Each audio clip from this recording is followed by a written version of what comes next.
Hey, welcome everybody. I'm backstage with the guest right now. We'll be getting started in just a few minutes. If you don't care to share out the link, send it out there. Send everybody to coldbeer.live, Twitch, whatever you want to send them to. We'll be live on Twitch, YouTube, Rumble, and Facebook tonight. As soon as I get everything fired up, share it out. We'll use a countdown timer. We'll get started.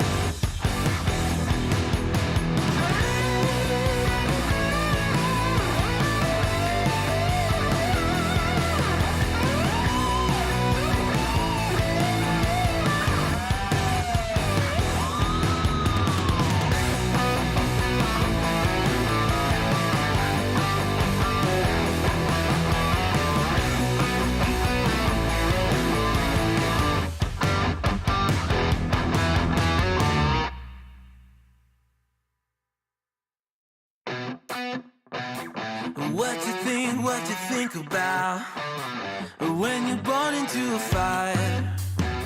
Let them burn it out. Sell them to the richest buyer. They wanna let the world decay. They tell us lies and fade away, fade away. We feel betrayed. We were raised to lose the race. Wake at the back of the pack, kill it anyway. Listen up now, because we're never dropping out. Beat the odds, beat the big house. The brains are bigger than the doubt. We've been thinking for ourselves, never let the truth fade away. This is bigger than ourselves, we won't let the world burn away, burn away. We feel betrayed. We were raised to lose the race. Wake at the back of the pack, kill it anyway. To blame, haters face the world's mistake. Just another couple minutes. Make sure you share out the link, guys. We'll begin starting shortly. Thank you for joining us tonight with a special guest. We'll get into this in just a minute. Share the link, like, share, subscribe, all you can do. Send it to as many people as you can. I appreciate it.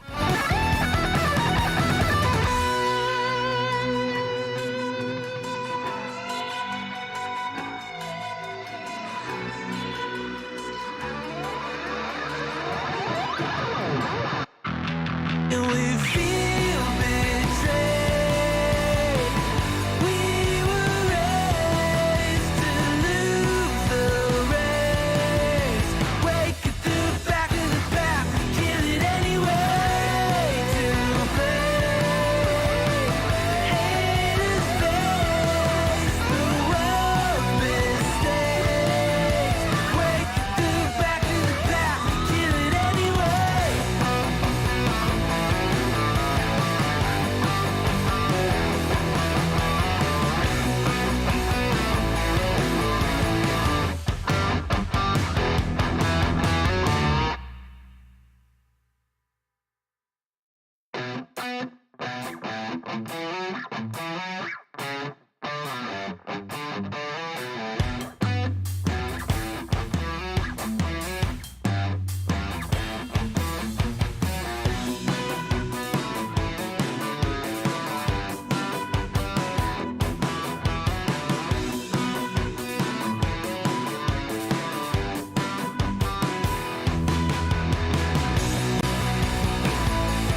All right, guys, that's the end of the timer. Let me kill this music, and we'll start a rundown here. We'll play the intro from Intel Lady, and we'll do our thing.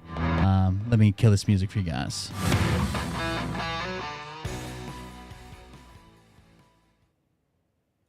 That should take care of the music and intro time.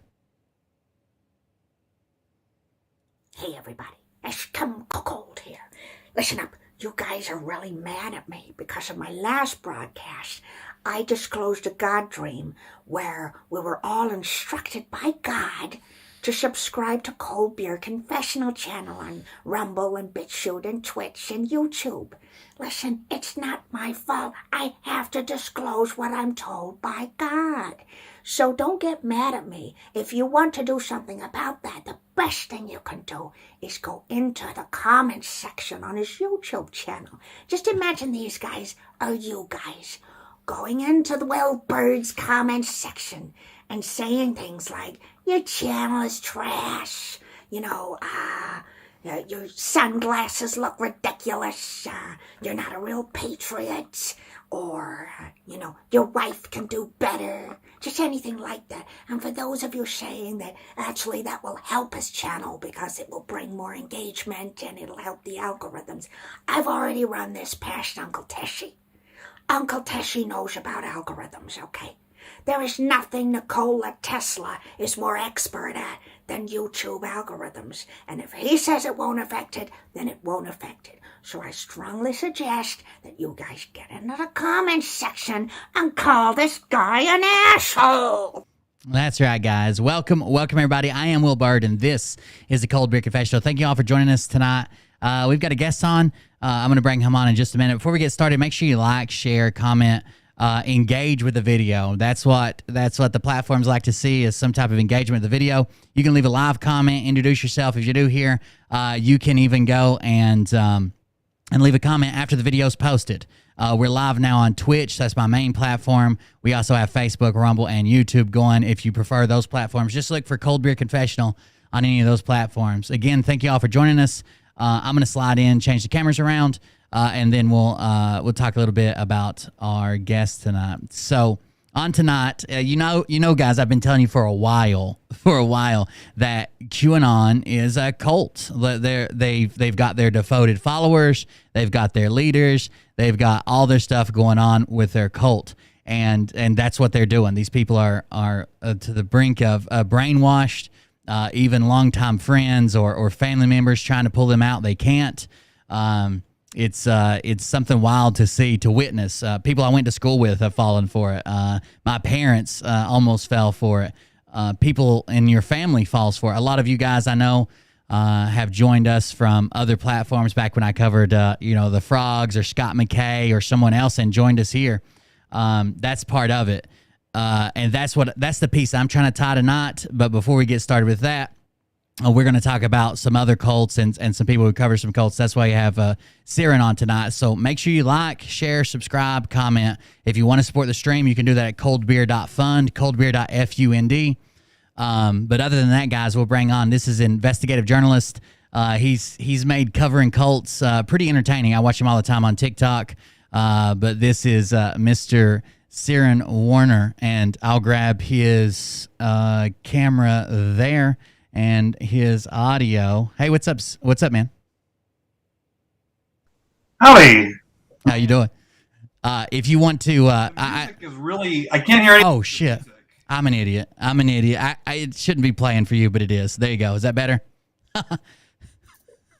There we go. Yeah, sorry. My bad. I left it on for you, but I had it turned off for everybody else. I'm dumb. But anyways, I introduced you as, an investigative journalist covering cults, and I found you on TikTok, and you want to give everybody kind of the lowdown on how you got started with this, your background or whatever? Yeah, I guess. I come from the alt weekly world. I got a job in classifieds in 2018 or 2008 rather. And I was with the paper, like I had a byline at the paper for 12 years.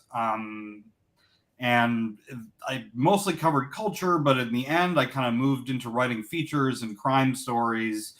And in this crime story that I was working on, there was like a cult kind of in the background that was influencing the story, and I got a bunch of information about them, and it was something really fascinating was going on. And during the pandemic, I sort of came back to that story and the cult element, and it was so fascinating to me that I decided I was going to get a bunch of information out there.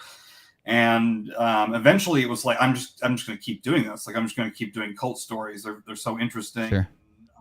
It's personal. You meet people online, and I don't know. It's been an interesting couple of years. Sure. That first story was about a guy had been unalived, is what we usually say around here, but it had to do with a cult named The Body. And I like cult stuff. It's not like I go and research it, but when I'm scrolling through and see something about a cult, I obviously watch. But I had never even heard anybody cover these people. But they were kind of set up in Alaska. They've moved now, but they were in Alaska, right? Mm-hmm. And they had a compound, I guess. They were in the same area that this crime occurred, and were getting involved in it. But yeah, since I kind of found out about it and started reporting about it, they really all left Alaska. They were in Hawaii for a while. There's a couple of them are in Australia as like missionaries on this weird never-ending journey. But they're mostly in a town called Tonasket, Washington. I guess they've kind of split up since then too. Like some of them are in Oregon or Colorado. Sure. And there was that when we talk about Tonasket, there was that's where there was a viral video, right? You want to explain that to them, how that kind of re-energized everything?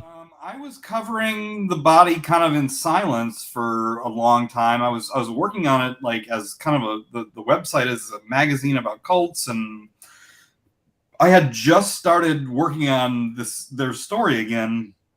I put out a documentary on March 4th of last year, so just over a year ago. And right after that happened, like in that video, I confirmed that this guy was in the group, that he was a leader.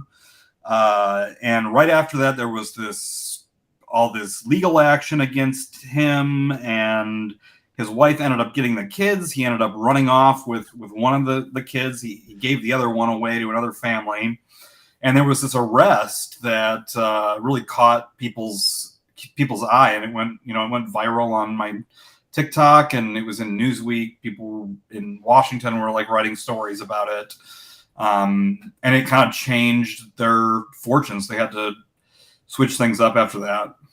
Yeah, I think we actually watched it at one time on my stream, but it was the one where the guy called the kids his property, and then he called them things one time, like those are my things, and it was kids.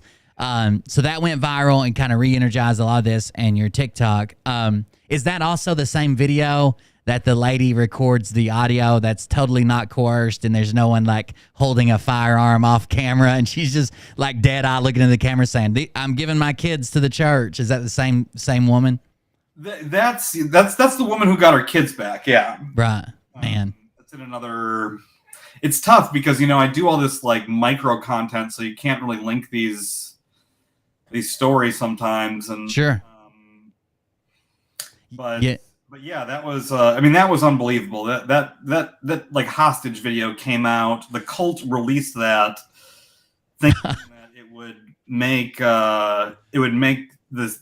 everybody think they got it all wrong. Like, she clearly wanted this guy to have her kids, and if you're watching it, there's no critical thinking there. Like, that video is like scary.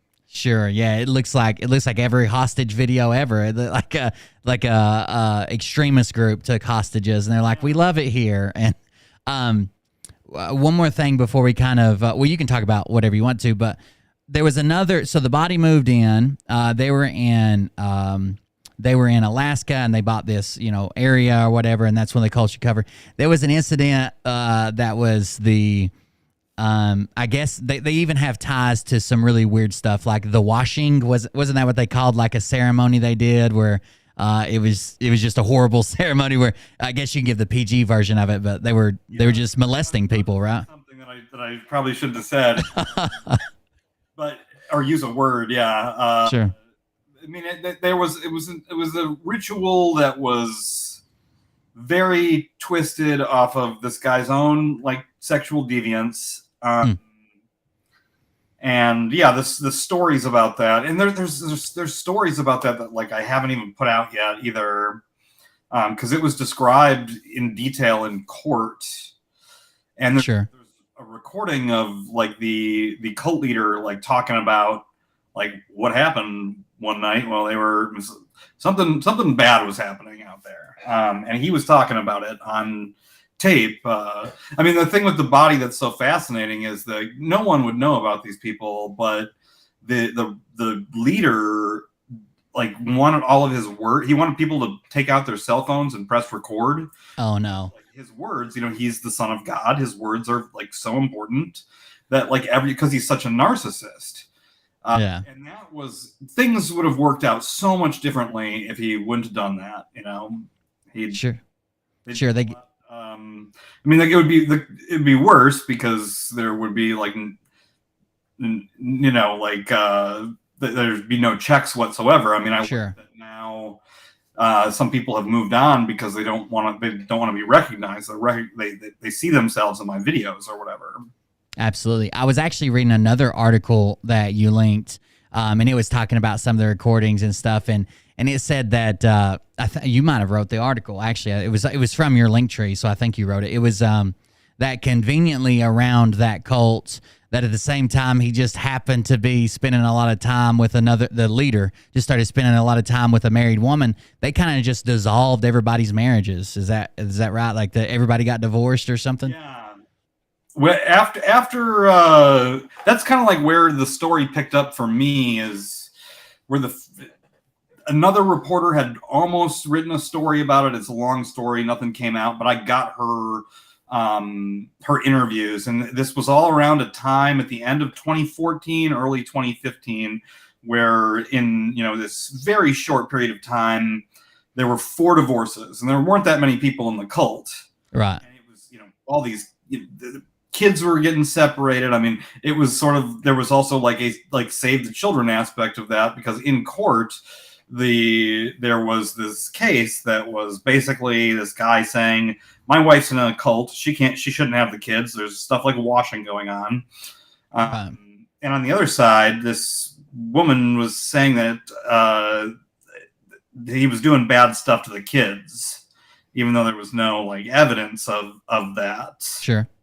Sort of a classic thing that cults do, I guess, is make up stuff like that. Oh yeah. And so this all this stuff was like discussed, and there was this parade. All the witnesses were either cult members or former members. It was really crazy. I'm trying to think of what this the question you asked this ties into, because it's about the court stuff. Oh yeah. About him. Well, I asked about him dissolving all the marriages, and he brought this woman in, and then said that she was significant in the Bible. He was basically telling him he was Jesus in the flesh, and then this woman that she's they're all like biblically relevant at the top sure. of the food chain.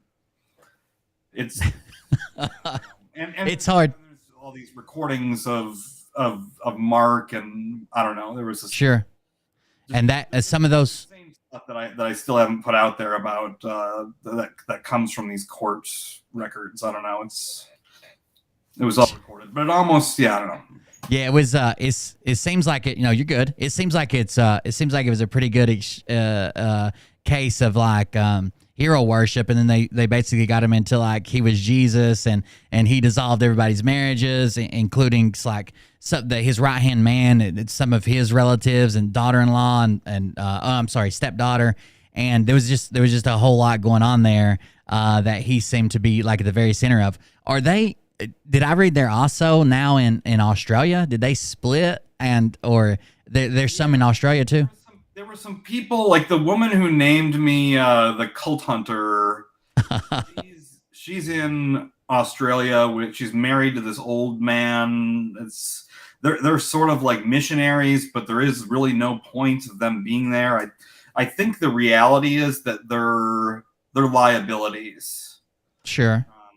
And people find out what's going on with her and her kids. They find out like the guy is just not inconspicuous. He's got an Australian. He's from Australia.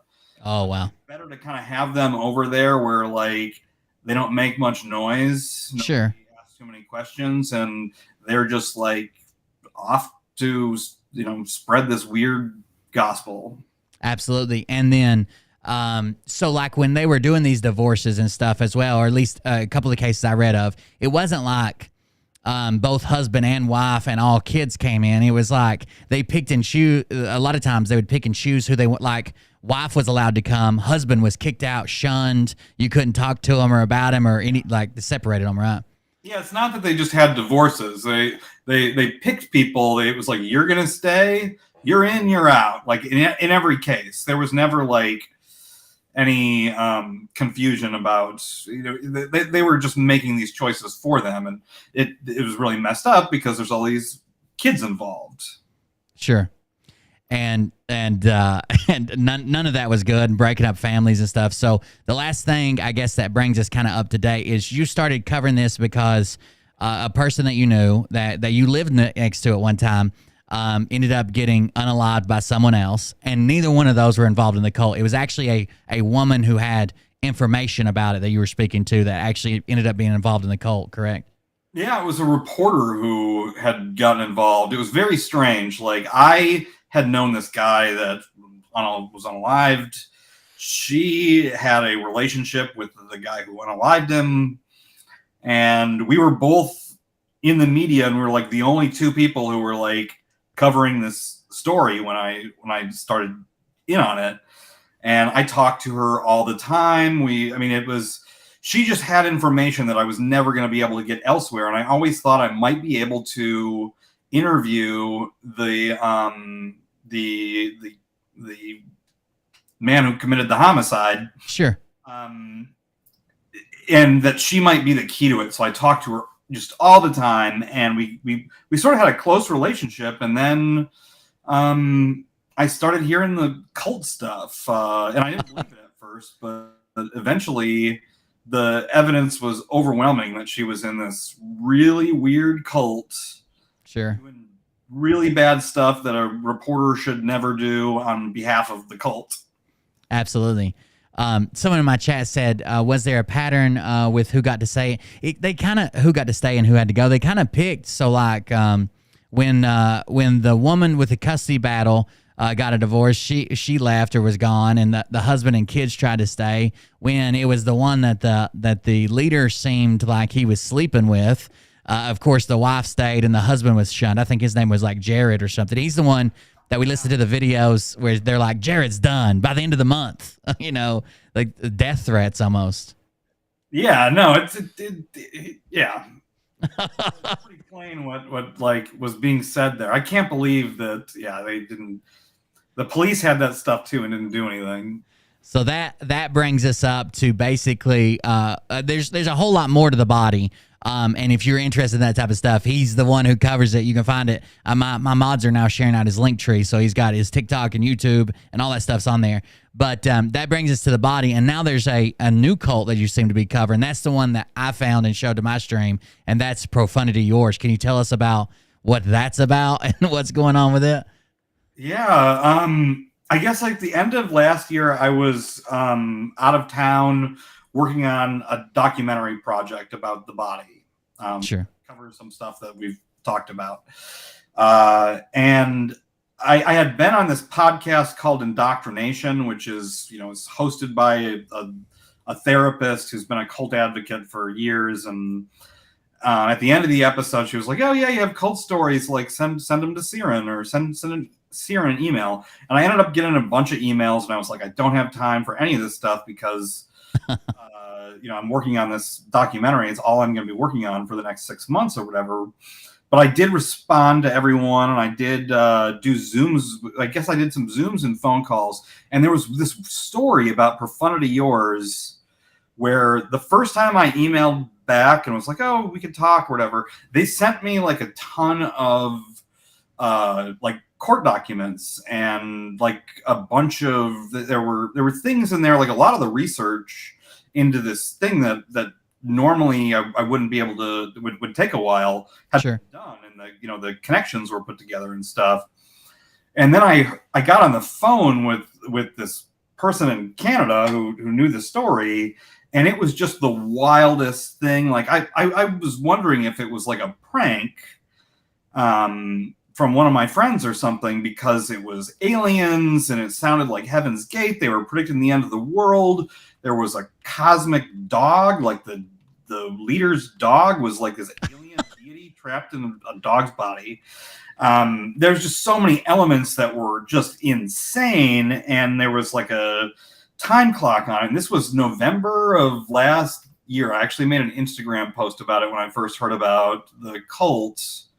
And then I started interviewing other survivors, and it just this year, I guess some news came out that might change the way the documentary I'm working on ends. So it's kind of, waiting for that. It was like, well, the end of the world is coming up. Like, might as well start talking about Profundity Yours, and going through all these videos that the cult leader made. Like, I just knew like Linda was going to be a star. Like, she was going to blow up on TikTok. Like, That voice. like how to present her, because she's such a fascinating character. But that's kind of Profundity Yours as I know it.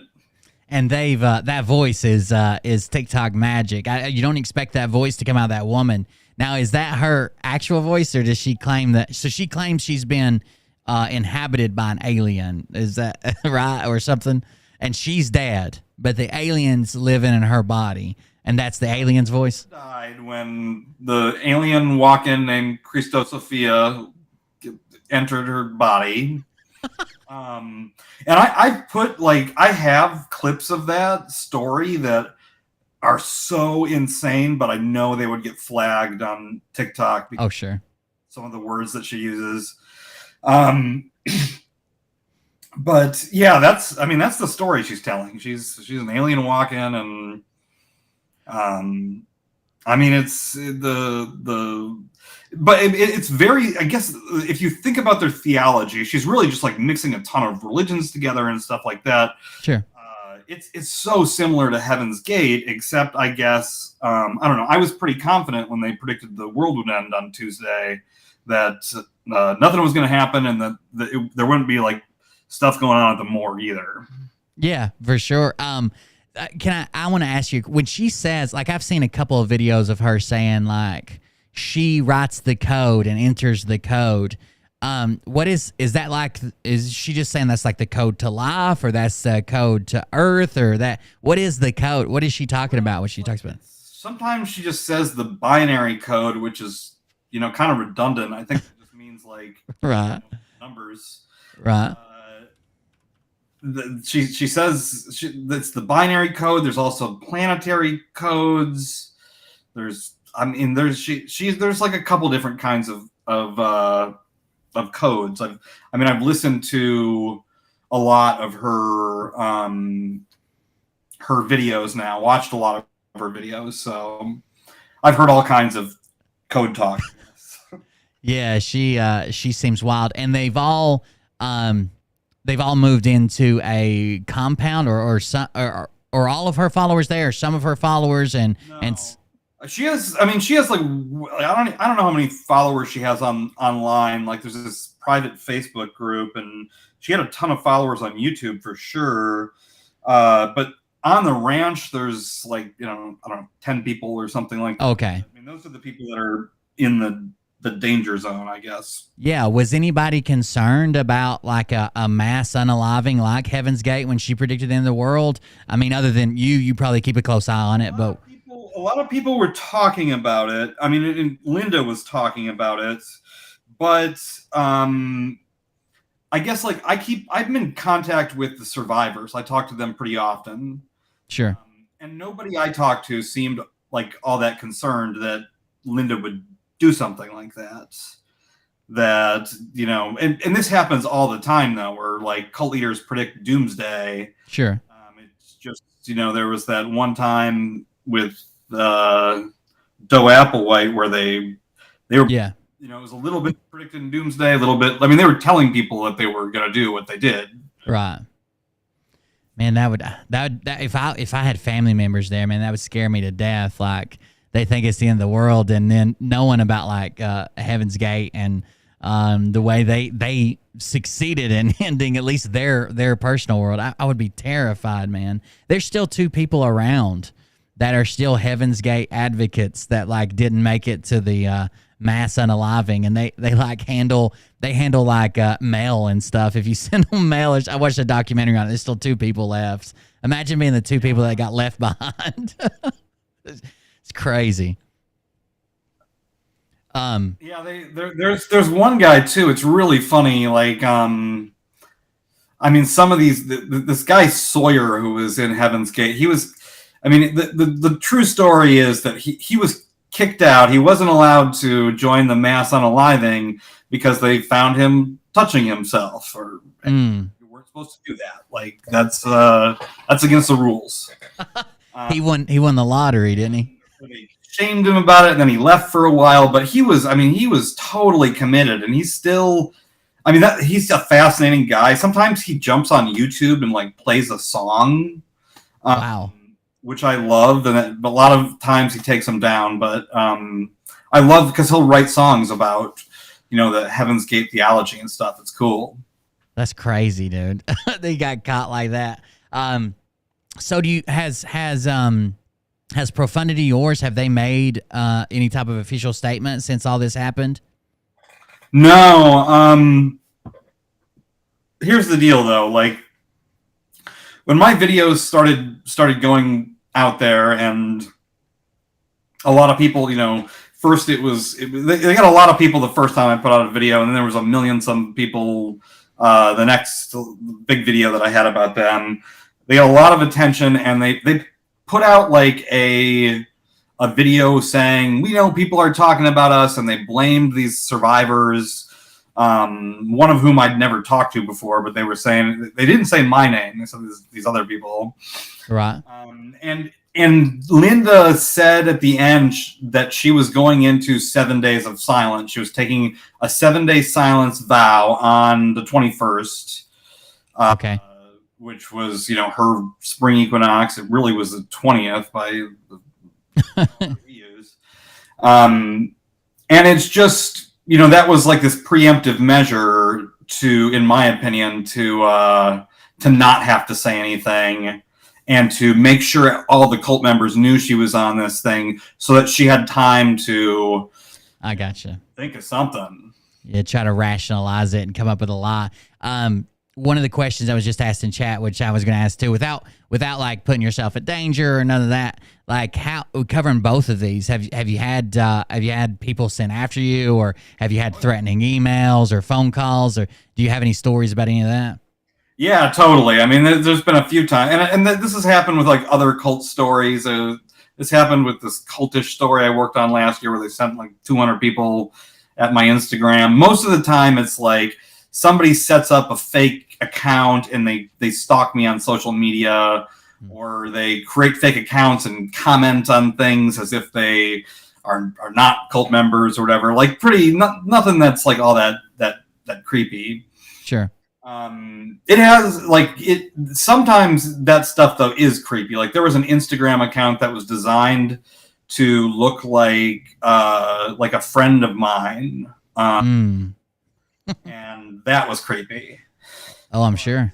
It's gotten, there's like real world stuff too. I mean, last summer, after, I guess when things were really going, like when I was going to Tenasket, like I can't remember if this is before or after, but there was like an older gentleman in a van who would follow me to work and follow me from work. And everybody thought like I was totally paranoid and I was making this shit up. But at a certain point, this guy drove down this street, parked his car, and walked up to me with like an envelope. I thought like, oh, he's trying to serve me or something. I went inside, locked the door. He was right in front of me, and he walked away. Didn't leave anything in the mailbox, and never saw him again. Jeez, I have a buddy I served with in the military, and he he had a really rough life growing up. He grew up with his grandparents, but his parents were in the Church of Scientology, and basically he was trying to get them out, and they sent people around to follow him out, and they ended up sending him a manila envelope with a packet full of papers saying that if he didn't stop, they were going to take legal. It wasn't an actual serving because it wasn't legal, but they put a bunch of legal jargon in an envelope and followed him around and handed him to it. That is scary. Yeah, and like there was also some. I mean, I use a Mac, but there was like I got a notification on my computer that was like somebody wants you to share their screen or whatever, and I was like, "Oh, fuck are you kidding me?" Like they were really going hard. They were doing everything they could to intimidate me, and I don't know. Does Profunity yours, does it remind you any of like the chat saying the Branch Davidians, like Waco and stuff like that? Have you ever covered that? Do you have any stories that are similar to that? Or I mean, I would say like every cult shares the same DNA, and they say the same thing different ways, and like you know, in the Branch Davidians, they didn't want you to have outside opinions, and they did a lot of stuff to keep you from having outside opinions. Right. Kept you from your family, your friends. You know, you're in here, like, here's your family. Like, we're all one, and these people have bad ideas. They don't have your best interest in mind. They don't understand, you know, the end of the world is coming or whatever, and that you are going to, you know, walk to the kingdom of heaven. And Linda does that same stuff. Profundity Yours does that same stuff. It's just in... it's framed differently, and sometimes it's framed. Linda can be very obvious. Like my favorite clip of her is the one where she says, like, you need to tell your mind to shut the fuck up. Because, you know, all cult leaders say stuff like that, but not that they usually use like coded language. Sure.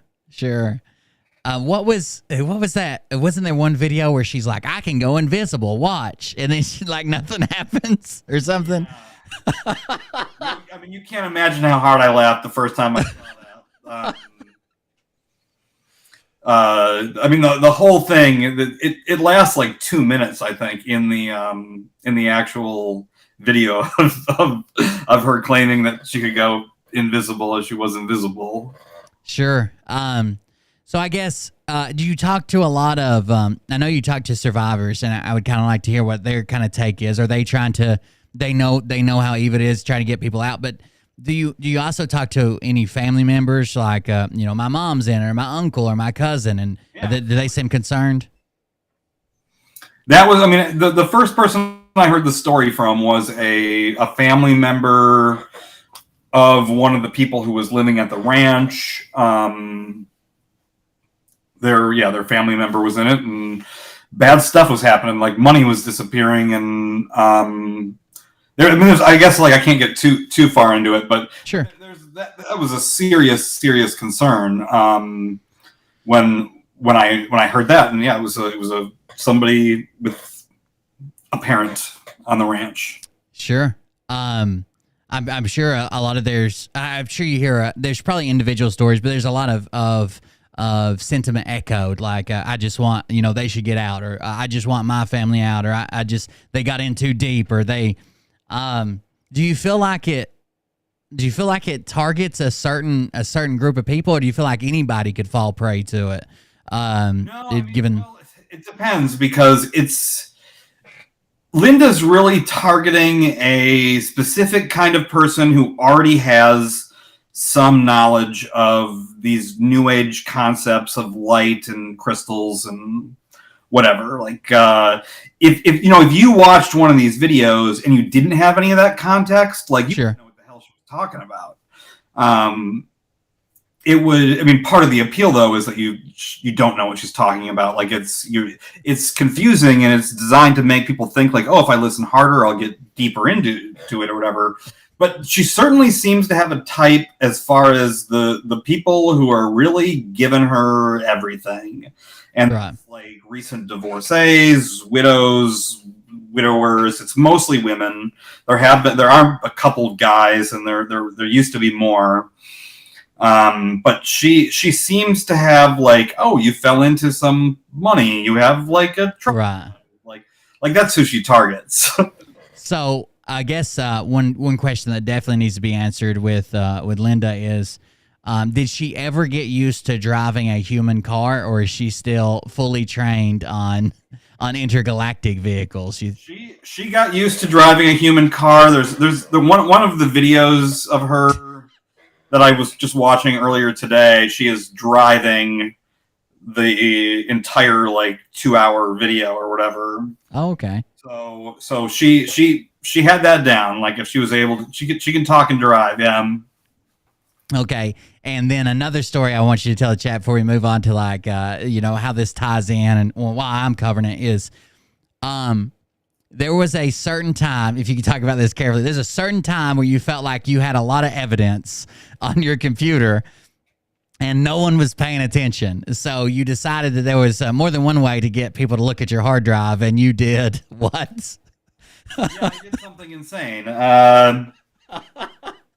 Which is really funny because it comes back around. Like the video we talked about earlier, the guy calling his kids property and right. Woman, like that was the situation that I was calling the FBI about, like, and giving them the most detail, because in this cult story, like it was a cult story. People were getting abused, but there was one part of it, especially this woman who I could not find. She just kind of disappeared from the face of the earth, and her kid had been like given to somebody else in the cult. Nobody knew where it was, and that was like the kind of thing that makes you go, I'm probably going to call the cops and let them know that I heard this story and that I've been trying to get a hold of this woman, and like I cannot in any way, like it's been impossible. Sure. And I was calling the FBI because it was interstate crime. I was also talking to cops and, the jurisdictions I could place this woman in. But yeah, one day, like I was upset, and I was like, I'm going to call the FBI and I'm going to get them to give me an email address that I can send these files to. So at least it's off my conscience. Like, sure. I'm going to give them this stuff. And then they can do nothing with it, whatever. But I'm going to make sure I get that goddamn email because I could not get it. And I got hung up on, and I was pissed off. And then I got hung up on a second time, and I said, I'm going to call back and like I'm going to tell them I'm going to krill the president. And then I thought about that for a second, and was like, that's like that's going to get me in trouble. So I decided instead to say I was going to unalive Mitch McConnell, and I was like spitting fire, like that. I was on top of my game that night when I called. Right.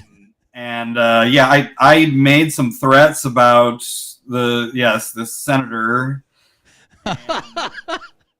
Yeah, and the thing is that I accidentally also said I was going to unalive the president anyway, because like I was just on a roll. Right. I did end up meeting with the Secret Service, but that's how like people started to know, like, not that many people were paying attention to what I was doing before that came out. Sure, you got somebody's attention, and you're in good company. I've actually had a meeting with the Secret Service before too, over somebody and the internet and claims on the internet. It's on the internet, yeah. But I'm glad. Did you ever get to send any of that data to them, or did they say they already had it or weren't interested? Did you ever get to send it to them? No, but like when I did have my meeting with the Secret Service, they were like, well, they kind of knew. I mean, in my call where I said I was going to krill Mitch McConnell, I also said I was telling them about the weed that I had in my house and that I would sell it to little kids. Right. To take my hard drive or make a copy of my hard drive. Sure. They kind of knew, like, these guys in suits, they all had to listen to the call, so they could tell what I was up to. And I had a hard drive I wanted to give them. I had a copy of the paper that I wrote for, and they were like, we can't take this, and here's X, Y, and Z, and but the thing is that while I was telling them the story, I was talking about Australia, and the Secret Service people were like, well, just like, because we know all these agencies, like, you know, these are the people that you'd want to call about that. Oh, okay. So they did kind of like, even though they wouldn't take my stuff, they did kind of do me a solid in the end. Gave you a few contacts to reach out to. Yeah, that's good. I think I have people trying to join the super secret group right now on Facebook for Profundity Yours. But so you've what we cover mostly on the channel is QAnon people, and we've been talking about how it is basically a cult. I mean, maybe it used to be different. It used to be people that believed a weird conspiracy or a bunch of weird conspiracies, and they were all just researching. But they've added religion, they've added MLMs, they've added ascension. There's one guy that I cover that says that everybody that died since 2015 is going to come back on a spaceship. Like, and it's just blown way out of proportion. It's blown up. Have you had you've had some run-ins with QAnon, I'm sure, right? And QAnon groups. I mean, QAnon was the first cult that I was going to write about and do like as it's kind of its own thing. During the very beginning of the pandemic, I was following it closely. I joined all these groups, and I was going to I spent so much time in these groups. Like I was going to sort of catfish people from Minnesota, QAnon people from Minnesota, because it was a local paper. It needed to be a local story. Sure. And it was going to do this kind of expose about like QAnon the cult and, you know, why we should call it a cult. I was interviewing cult experts. I mean, this is like that was like a formative thing, and you know, I've followed QAnon since then. I'm in the QAnon group that the body is in, like right now on Telegram, and that's like, you know, you don't have to, people don't have to see it. Everybody doesn't have to see it, so it's almost even like more bonkers than ever. Oh yeah.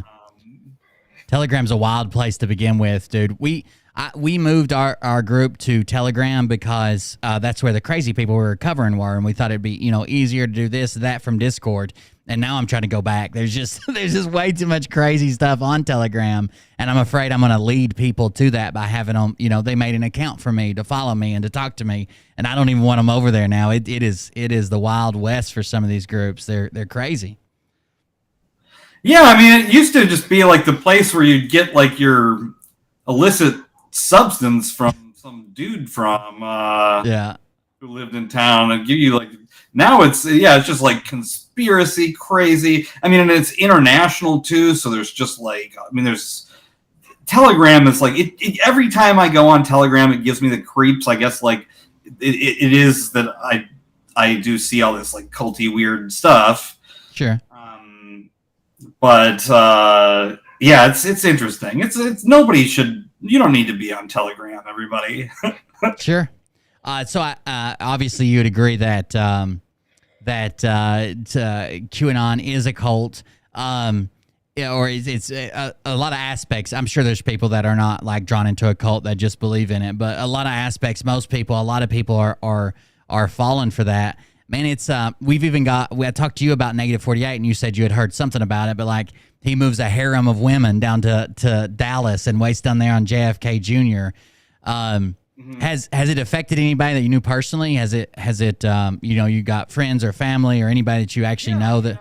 I would have never paid any attention to QAnon if it wasn't for the fact that like it swallowed up like a whole bunch of my friends at the same time, and had people saying things that like just not being themselves, just talking about crazy stuff that and I just couldn't understand it. I couldn't reason with it, and I kept trying to like start a conversation about, you know, the like reality. Sure.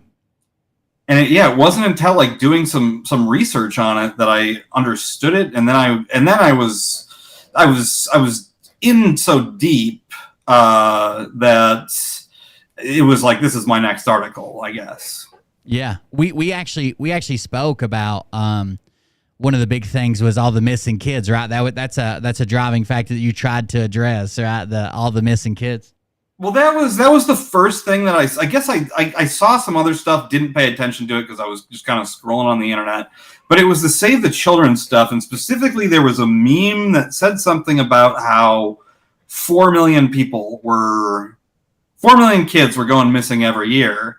And I just like kind of did the math, like how many people are in America? How many? It's like talking about like 8% of the kids are going missing every year, and the New York Times isn't talking about it. Like, what the hell are you talking about? Sure.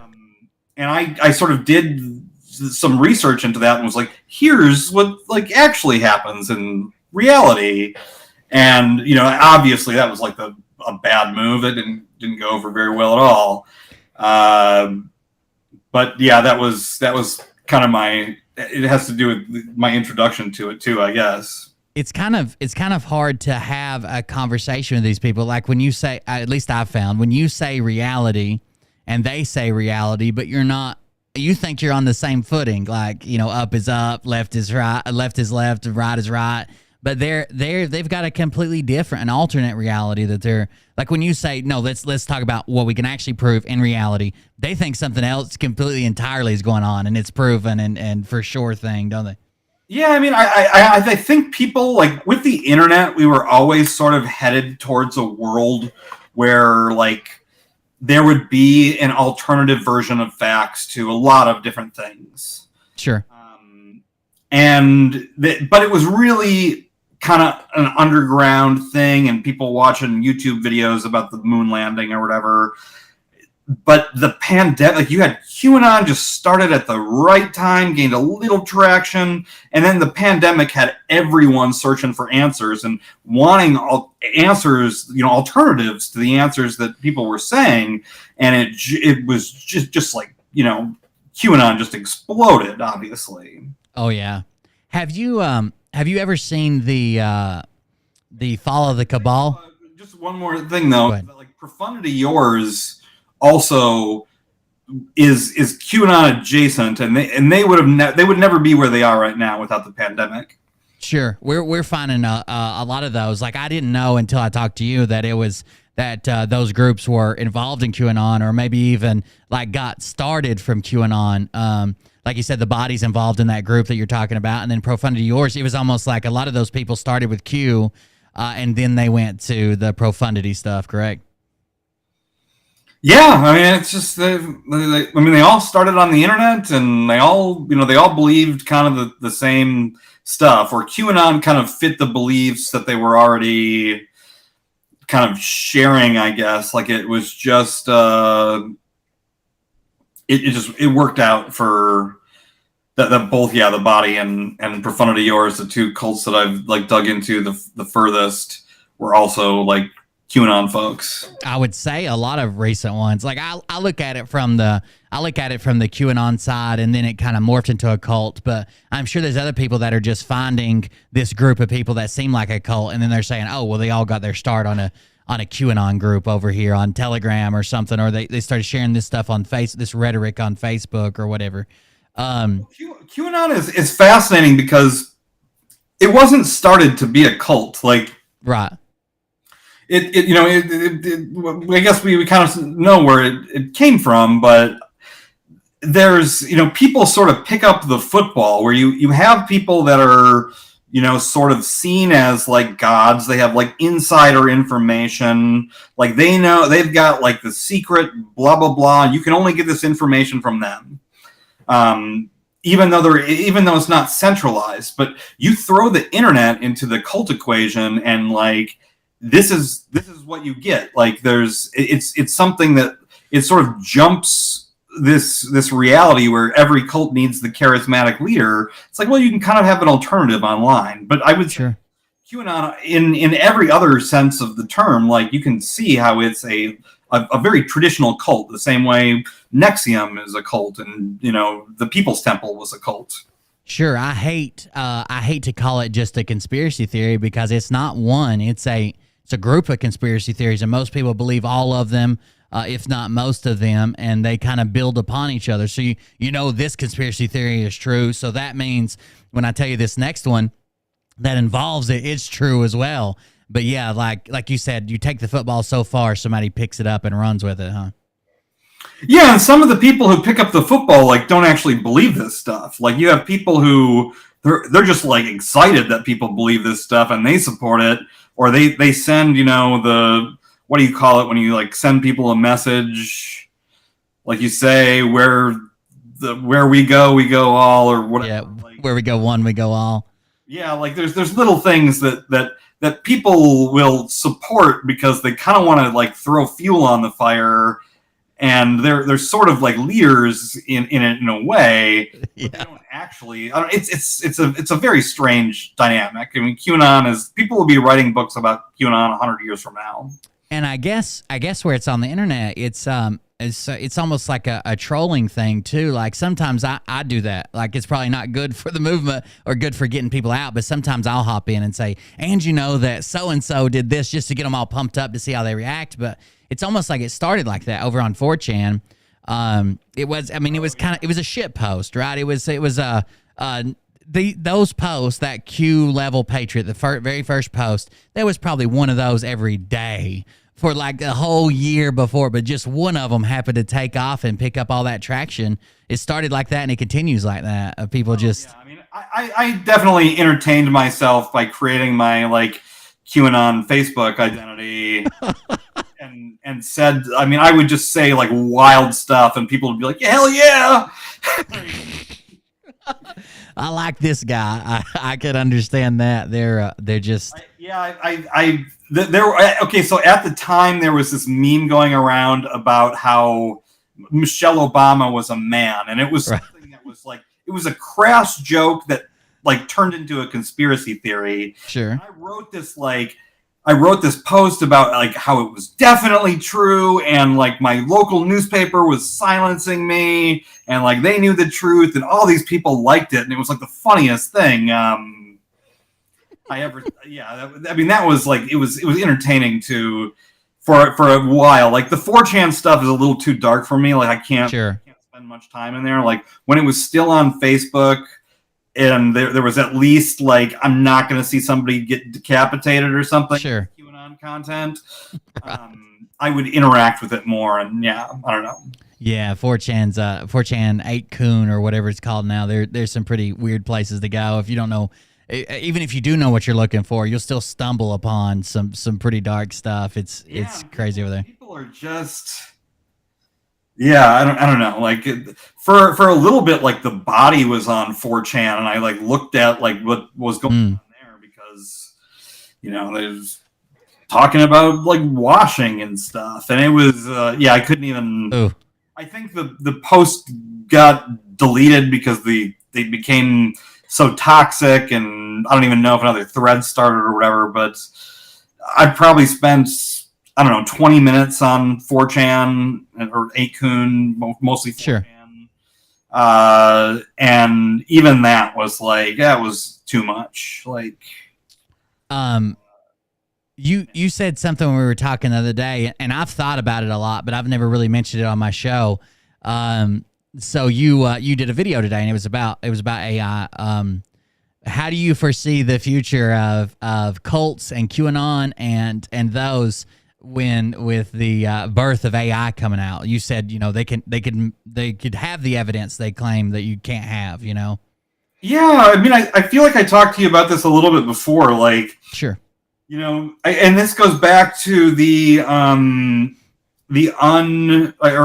this goes back to the situation where people are going to be searching for alternative facts and alternatives to like answers they didn't like. People are always going to be seeking answers, but AI is going to introduce this bug where people can show stuff that looks like proof of what they're telling people or when they're indoctrinating people with.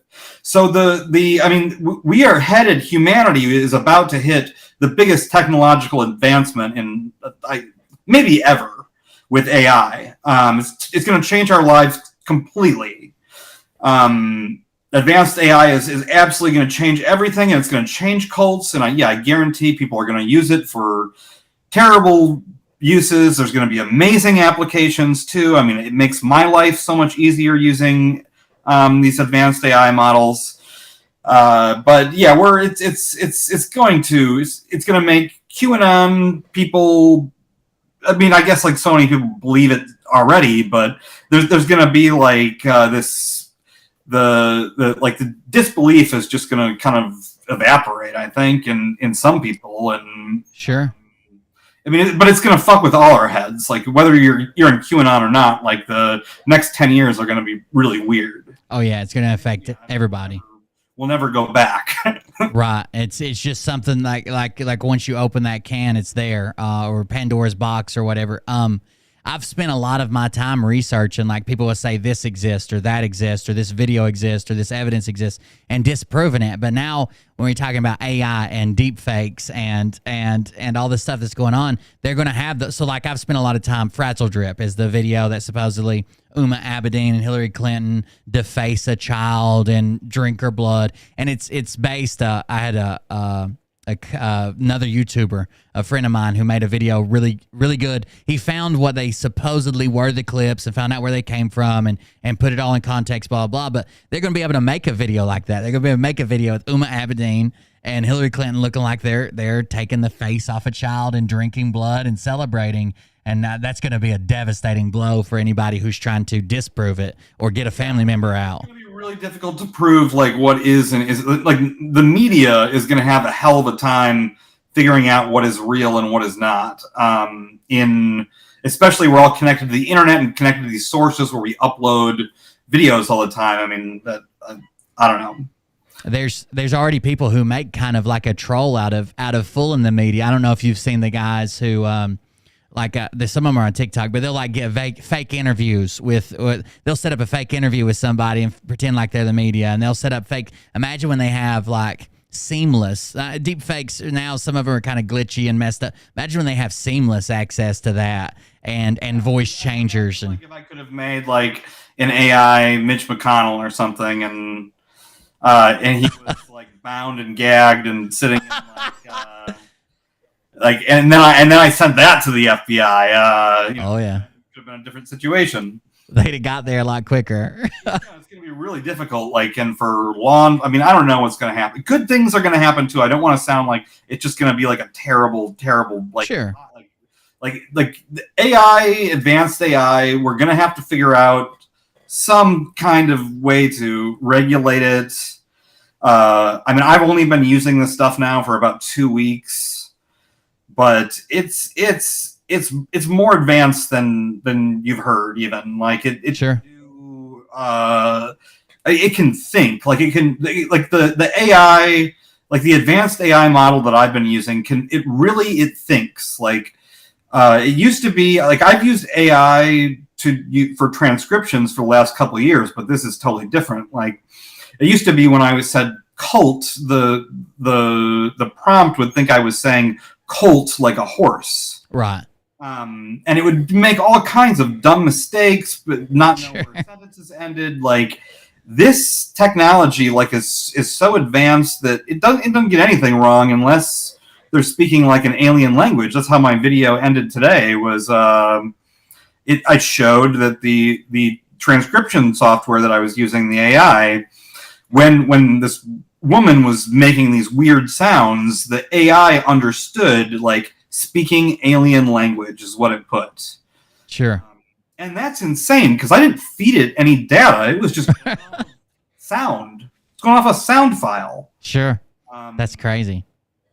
Yeah, I mean, it knew the context because it read that. And I've also seen, like, I haven't been able to replicate this with my stuff, like, personally, but I've had people touch some of my files in this cult story and shoot out AI descriptions of what's said. So maybe it's a 4-hour conversation that's on video somewhere, but I can just get a 300-word, here's what happens. First she says this, and then they're talking about space and whatever. Sure.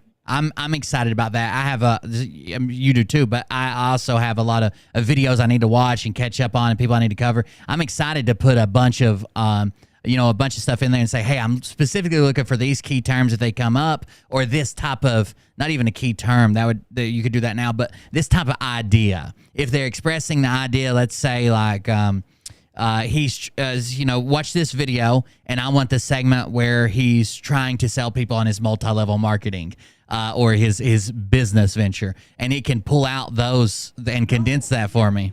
And you'll be able to code this stuff too, where you could say, like, right now, if you're looking for a keyword, you got to know what the keyword is. Like, sure. I use this all the time. Like, I'm looking for somebody talking about programming or extortion. I'll put the word extortion in there. Right. But, when we're able to, like, kind of code this stuff, we can tell the AI, like, it's a word like extortion. Like, sure. Or the idea of like that, like, give me those results. Sure. And it'll populate. Yeah.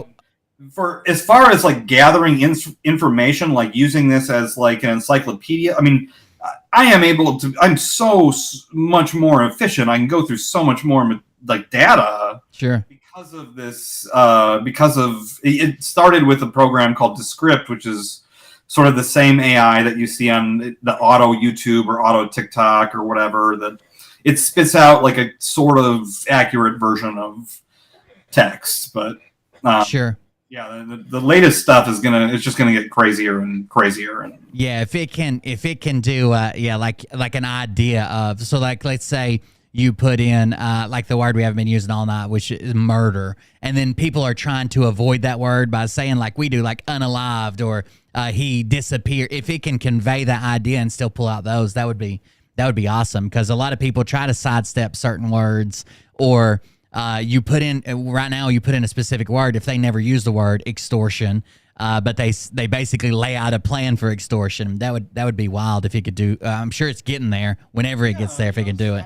Like whatever you want to put in there. Like, I mean, I do so many searches for different phrases that, and a lot of stuff just like comes up over and over and over again. So, if you still have to sit down and like learn the language before you do the AI. Like, the AI wouldn't be that useful to me if I didn't actually sit down and watch 20 hours of this woman's videos before because now I kind of know what to look for. I know what she's gonna say, and I can get through these long videos really quickly just by like reading it as it's going. I can scroll and look for the things I know she's going to say, or, I can just tell that she's going to use some word and it's going to be weird, whatever she says.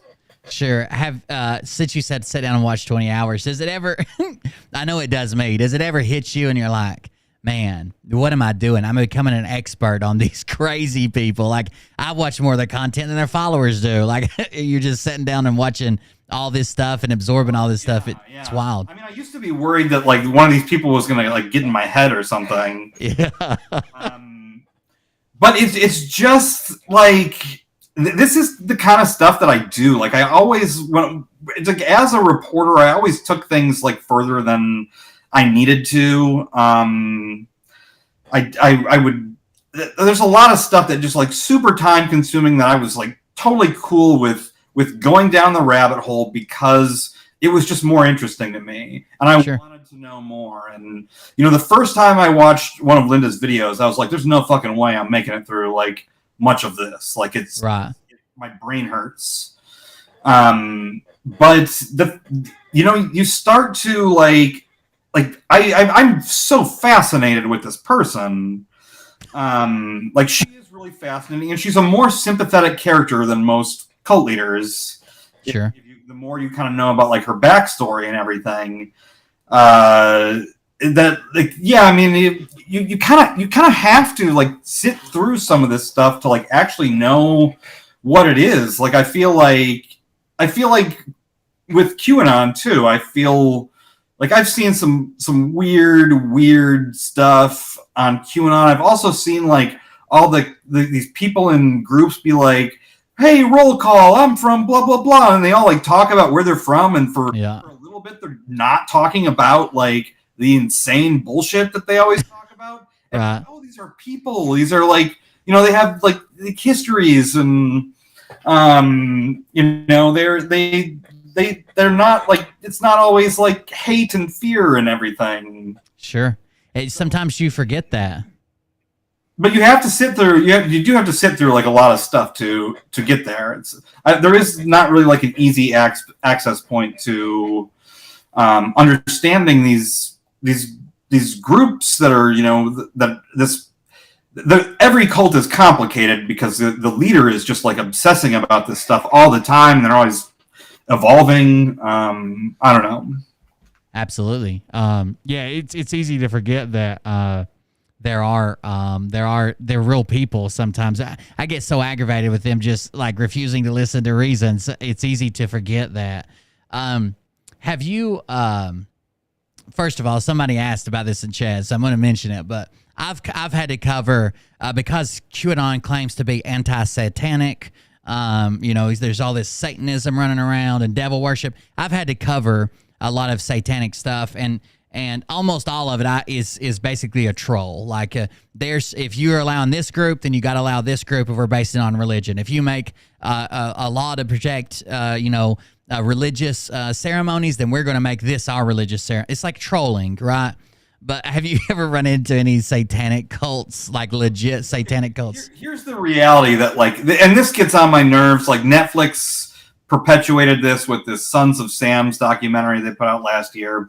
Like, okay, every time you hear about a satanic cult ever, you just assume that it's fake or that it's been twisted, because satanic cults just aren't real. Every once in a while you have a cult leader who incorporates, like Charles Manson talks about Satan. Right. But he's saying it because it's like it's part of the show. Right. And other cult leaders have really I'm Satan, blah blah, but the reality is they don't actually, they're doing it like it's for shock value. Like nobody like really worships Satan. Like in order to worship Satan, you would have to believe in the Christian right. Otherwise, Satan has no power whatsoever. He's just like this cartoon character in somebody else's fantasy. Like that, and you have to think that like cults need to have a hook to get people with. Every cult needs to have something that's appealing to people. Right. And if your message is like, yeah, we worship the Dark Lord Satan and Howl in the Moon or whatever, it's going to be kind of hard to attract new members. You're not going to build up much of a base. Sure. Yeah, there are examples that like I would accept, but on the whole, like the whole satanic cult thing. I mean, there's been so much satanic panic, and like fake satanic cults have caused way more damage in the world than real satanic cults. And I would bet my life on it. Like, yeah, Memphis 3. What were they? They were a satanic cult because they listened to heavy metal or something. Right. And that's happened multiple times. It was underreported. That's just the reality of it, is that satanic cults have always been like a scapegoat. Sure. I was fucking outraged when Netflix put that shit out last year saying that we didn't know who the Son of Sam was, and it could have been like a satanic cult. Right. You don't have any fucking credibility, and all these people are going to believe this bullshit.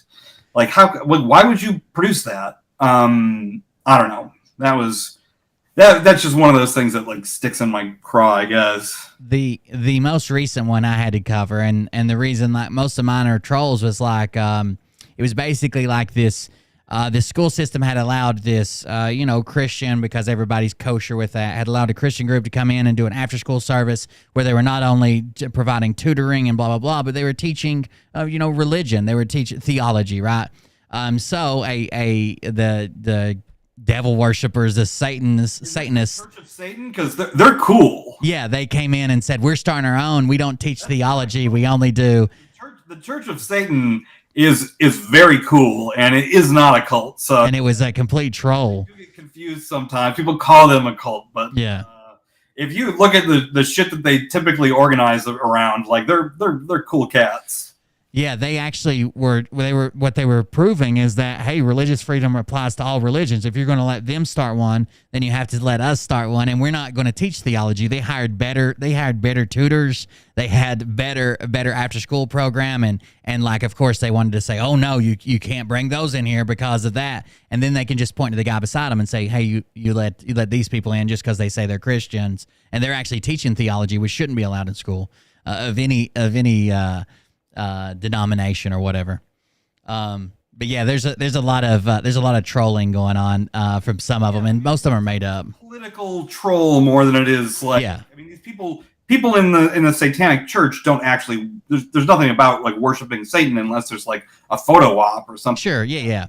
Or a statue or something. Yeah, it's more like a anonymous that fights against like the monsters that like force all these things that Jesus never talked about, like sure, whatever. The crazies out there trying to make their own Christianity. I guess what have you ever seen? Somebody else asked this. Have you ever seen The Fall of the Cabal, which was kind of like a movie that kicked off a lot of these people into QAnon? It's like a big documentary. Yeah, unfortunately, I have seen that. So good review, bad review? What? I mean, I couldn't believe. I mean, there were so many times when I was digging into QAnon where I was like, this can't be the thing that people are obsessed with. Yeah, I mean, there is like a satanic cult in the QAnon theory that another satanic cult that isn't real, where they drink they suck the brains out of babies or whatever, like adrenochrome. But I did. I don't know. It's just amazing because that movie is like, it's not like. It's not put together by somebody who knows how to like put ideas together. Yeah. Yeah, it's very disconnected, and like their own ideas, they sometimes they even like dispute the idea they said in the last scene. They'll just challenge their own belief. It doesn't even make sense. Like a soccer ball. The reason they put soccer balls in movies is because that's the chemical symbol for adrenochrome. Like this thing's just wild. I guess I thought they could have used an editor. Yeah, for sure. So if you don't believe in any of that stuff and you're not a fan of the Fall of the Cabal, I guess the next logical question is, well, I'll tell you, I'm paid by the CIA to be a shill. Do you? What government agency do you work for? I work for UNICEF. No, I don't know. Like I've been accused of doing like somebody puts me up to these like cult stories. I was like, no, I work with a ton of people that I met on the internet, and I don't know, like I guess QAnon never came after me though, like because I was a wolf in sheep's clothing, and Mark Zuckerberg pulled the plug on my like big QAnon article. Yeah, for sure. I'm sure they would. Like if you went after them now, they come after me all the time. I've been threatened with legal action and people saying they're going to show up at my house. One guy said that. This is a legitimate threat I got from a guy, that he wanted my family to be hit with a natural disaster like a tornado, and then he wanted to bring his friends to piss on my children. Like that was a threat that I got one day on a live stream on YouTube. It's still up. Like YouTube left it up, but I don't. It is what it is. I mean, when it gets that extreme, like I actually. Like I kind of like it when people like are like, you can see how frustrated they are and they're like comment about how terrible. I mean, my favorite thing in journalism, this has nothing to do with a cult, but there was a time where I reviewed this concert in Minneapolis at the stadium the Twins playing. Sure. And it was the Eagles and Jimmy Buffett, and this is like, this is the last place I want to be on a Friday night or whatever. Right. And I got really stoned, and I was in the press box, which had an open bar, and I just started like writing about like just kind of making jokes about Jimmy Buffett and the Eagles, and my editor saw it the next day and loved it and put it out. And at first it was like the reaction, people, there was one person I remember that was like a very plainly stated comment, like, Don Henley has done so much for the people of planet Earth, and like, you will die, and nobody is going to care that you died. Nobody is ever going to remember that you wrote this. Which, yeah, I mean, it was just amazing comment, and like all these people sending me this hate, like made the article go viral because people saw it. People saw that it was legitimately funny and saw what the response was, and then they started like sharing it. Like, take a load of these folks. Sure. We used to strive to get reactions out of people, like, and I get that comment a lot, like, at least we're doing something to build this up. All you do is tear down and criticize and tell people they're wrong. But like, it's just that mentality, because what they're doing is horrible for people's psyches, for people's families, for the people who are left behind, the people who a lot of these predictions are not going to come true, and then everybody's sitting around saying, "What do I do now?" I bet everything on Joe Biden being a reptilian actor, and now what am I going to do? Like, you just had to push through it. That's my favorite. I always forget about it, and then somebody mentions it. And I love the reptiles. Like, I don't care. Like, it's one of those things. Like, QAnon is really bad, and a lot of these conspiracy theories, like, they rip families apart. They do terrible things to people. They make people so paranoid that they have that anxiety all the time, even if their family still loves them or whatever. It's bad, but you can't hear like the reptile theory and not be like, okay, this is like, or see people talk about it, sure, in chats, and not just like be filled with like your imagination. It's like, Jesus, being a human being is so fascinating that I get to see this right now. Like, what a time to be alive! Shit that happened in my life, like now I get to see this. Like. That's amazing. Yeah, I think a lot of people that haven't really dove into it deep enough are like, why does he have this like me, this morbid of like, why does he find all this stuff like hilarious? And I've just never seen such silly things being passed around. It just amazes me, and all I can do is laugh at some of the things they say and some of the things they believe.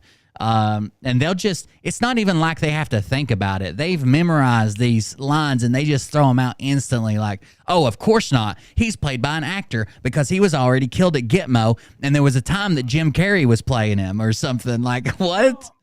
I mean, I think if you're gonna spend a ton of time with this stuff, like, you gotta have a dark sense of humor, or be it. Sure.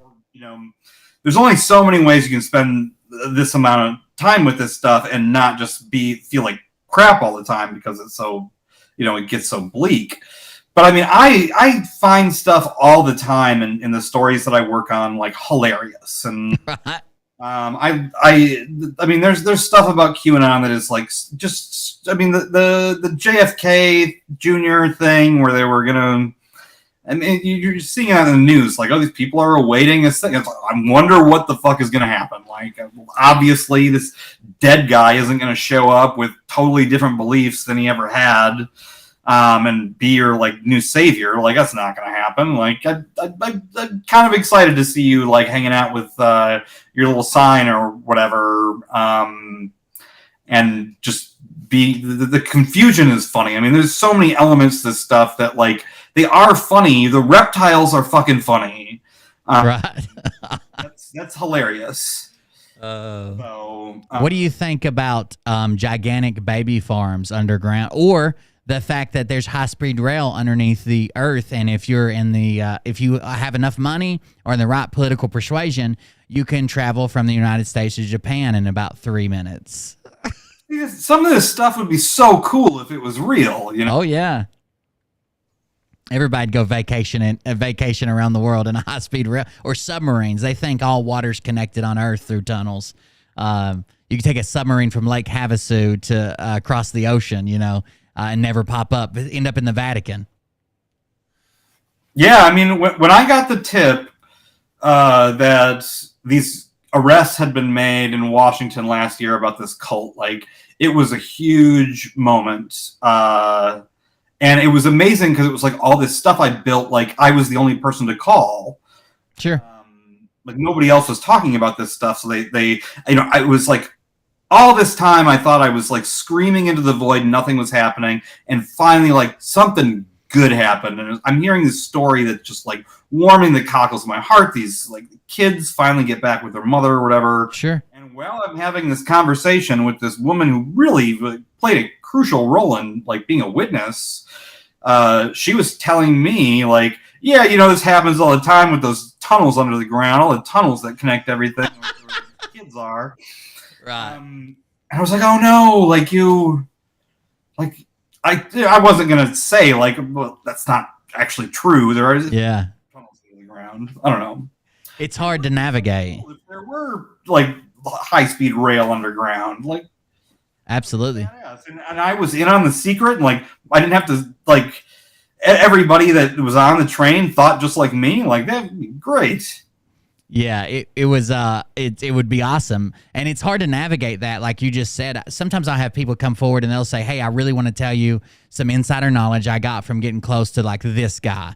And then in our conversation, they'll say, oh, by the way, I can't wait for Nasara Gassara to come through. I'm going to get $80 million to help the homeless. And Trump will be back on this day because he's the real president. You want that information they have because they have firsthand knowledge and you want to be able to share it and use it. But you're also like, what do I say to this? Like, clearly they don't watch my show because they don't know they think I believe in this shit. It's wild that people would even say that sometimes. Yeah. I mean, so much about it is wild. Like, we should talk about adrenochrome. Can we take can I take a bathroom break? Yeah, you're good. You're good. I'll turn off your camera right quick if you want to use the restroom right quick and come back. Sure. Back here. Sure. So far it's been pretty good, guys. I killed his camera so nobody can so he can do whatever. He'll be back in a minute. I didn't know how long he honestly wanted to stay on. But I'm having fun talking about it for sure. You guys got any questions? I mean, like legitimate questions. I'm not going to troll him with questions. You got like legitimate questions? He's covered cults for a while. It sounds like he's been covering QAnon incidentally for a while. He seems like a cool dude. This has been an awesome. And I like interviewing people like this that can sit back and say something dumb and be like, "Isn't that dumb? Let's laugh about it." I was afraid when he interrupted me to go to the bathroom, he's gonna be like, "I gotta go." I only had so much time scheduled, but this has been interesting. I know someone asked, where does he think it goes from here? He doesn't know. He doesn't know any of the grifters I cover. I think a couple of them that he's seen is probably the press from Scott McKay. That's about it. That made national news a couple of times. Any day I don't listen to Will, I feel weird. Gotta have my CBC. Great show. Thank you. So anyways, I did get the donations. I saw the donations come through. I've just got the alerts turned off so they don't interrupt the guest while he's talking. I always thought that was rude, but great show tonight from Gypsy Daisy. Thank you very much. Kicking it 12. Loving the show tonight. Keep on keeping on. Lala Bell, you rock. Will Bird, and you make me laugh. I hope you can figure something out. Oh, I think that was from before. But thank you guys. I appreciate it for the donations and support. It's just this has been fun. I don't know if it's good for you guys, but this has been very fun for me. Sitting here talking about just all the crazy stuff that he runs into. I'm sure he gets it from running a cult. Like there's probably, because cults are smaller, more tight-knit groups, like he said with Linda, she's got like 10 people with her, right? She's got 10 people with her. They're more devout, so she probably gets more threats and shit like that. I want to ask him if he's ever had anybody actually pursue litigation against him, like the Scranton Times. I know he's been threatened because I've been threatened, and I don't have nearly the impact he has on TikTok and stuff. But I want to know about that. Phil in charge of the country. No, he doesn't know about Phil. I asked him about it during our phone conversation. Has he ever been taken to court for litigation?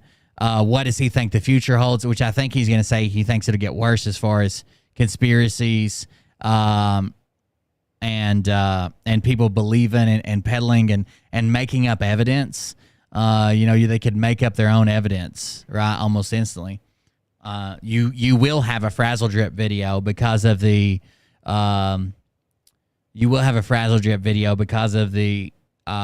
face swapping and AI and procedurally generated shit coming out, and it's going to be bad for those of us that are trying to spread the truth, that are trying to bring our family or friends or whatever out of it. They're going to say, well, here's the video is. It wasn't they just released it because, the white hats are in charge, so they can finally release it like the full-fledged video instead of it being on the dark web. And honestly, if that day happens, then all these people can come out, it depending on how quickly it happens, can come out and say, I told you so. I told you the white hats were going to release all the evidence. I told you they were going to put it all out there for the normies to see, and it's going to be fake as shit. And how do you prove it's fake? How do you prove it's fake? It's going to be so fucking hard when that day gets here. If regular people have access to it, and it's just not. Does he know Linda's background? I'll try to ask him, Atsuko. I heard someone say if you ain't pimping, you are being pimped. So there's that. Oh, I don't even know what the fuck that is. It is. I was trying to catch up on some loving the show. Thank you, Robin. Some of the comments over here. The grifters have ran with a bunch of crap. That's right. I would. Oh shit! Someone said something. I didn't see it. I would distinguish between Q and QAnon. Originally, Q posts had some good info for people to learn from. The QAnon stuff is unfounded conspiracy. Well, yeah, sort of. I mean, the very first post said, Hillary Clinton will be arrested on Monday. So it wasn't like it used to be accurate. Now it's not. But there used to be, I covered this at the first of the show, there used to be just people doing research, and then it changed into a whole lot different through COVID and building up towards COVID. It changed into ascension and spaceships and galactic federations, but it was never super accurate. It might have gotten people thinking about where's the government money going? Why are we doing this transfer? Why are we sending these people military gear? Why does our budget look like this? But it was never super accurate. There's a guy that claims that he wrote the first Q post, and he said he did it as a joke and thought people would figure it out super quick. And they didn't. And he let it go, and then someone else picked it up and took off from where he left it. But I don't know if that's true. Always been a LARP? Yeah. This has been a good interview. I've enjoyed it. I don't know how he probably won't stay on too much longer, but it has been a good interview. Damn it, I missed. What do you guys think of it so far? Come out with a fake vid before them showing Trump and other admitting it's a lie. There you go. Get ahead of them. Make a deep fake Trump video. So what's weird is the QAnon people have always been, they're the ones to question. They're the ones who question like everything. Like, it could be a deep fake, or that's like, you can show them a video evidence. That's deep fake. That's manipulated. Somebody edited it, blah, blah, blah. But when it supports their narrative, man, they run with it. They run with it.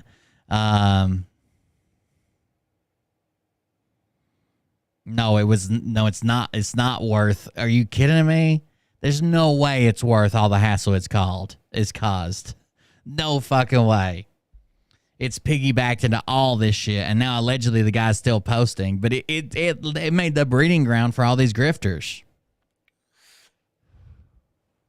And again, it didn't start super accurate. Hillary Clinton will be arrested Monday. There's a lot of posts that were just bullshit at the first. There were some that like, oh, look to Saudi Arabia. What happened here? What happened with these soldiers? What happened there? That got people looking into stuff. It got people researching. Maybe that woke some people up, but for the majority of people, they just believed all of it, and it ended up in a worse place, I think. 300 I can see, but I can't see all the we've got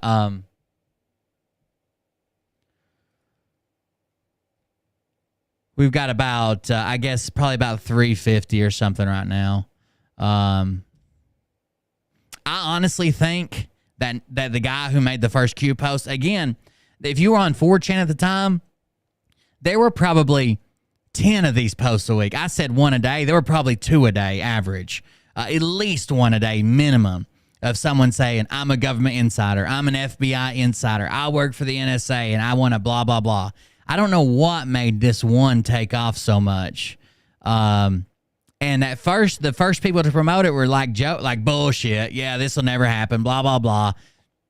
Sure, Hillary Clinton is getting arrested, but it still took off. I guess it was because Phil was there, having Ron Watkins sign him in as Q and setting it up.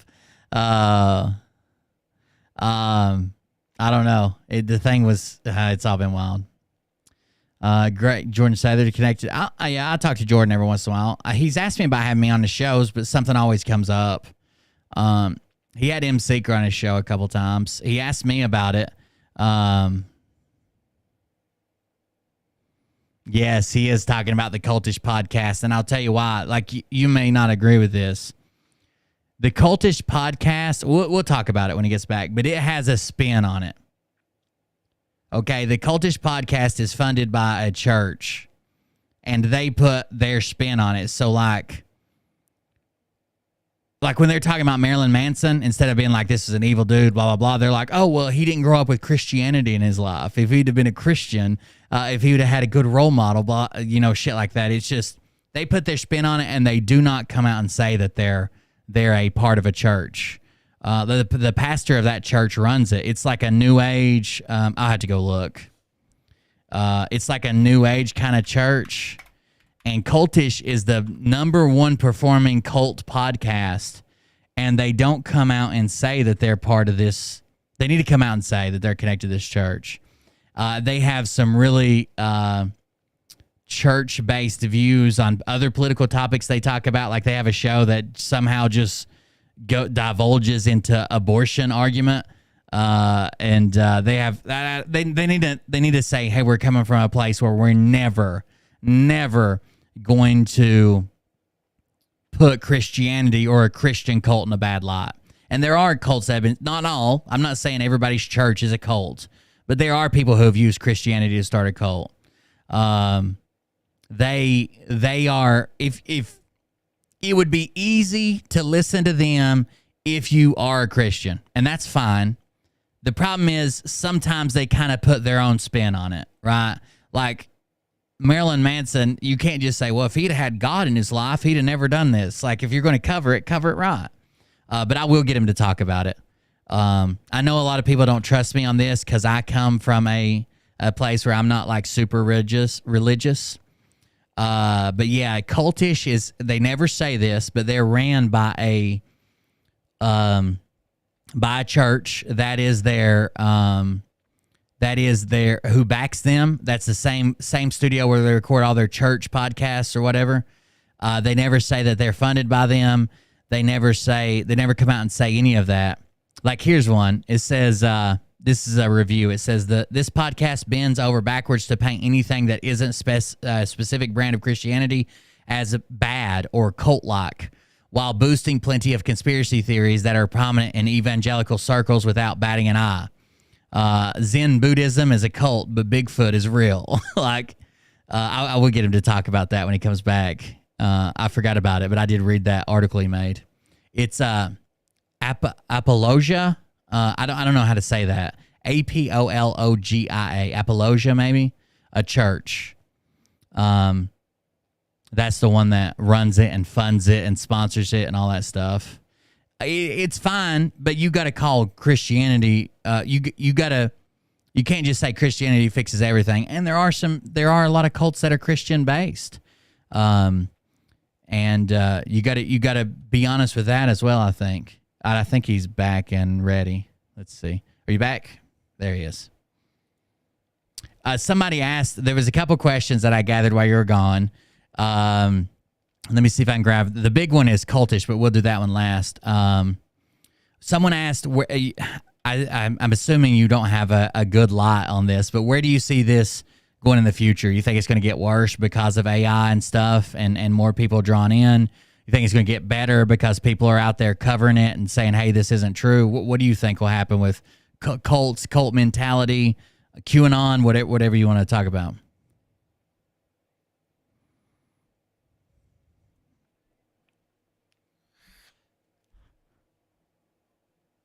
Sort of a system that people can replicate to, like, I want to be able to show people, like, this is how I exposed some cults, some members left. Like, this is something that you can do, like, using the internet, like using the tools that are available to you. This is how you pull records. This is how you sure.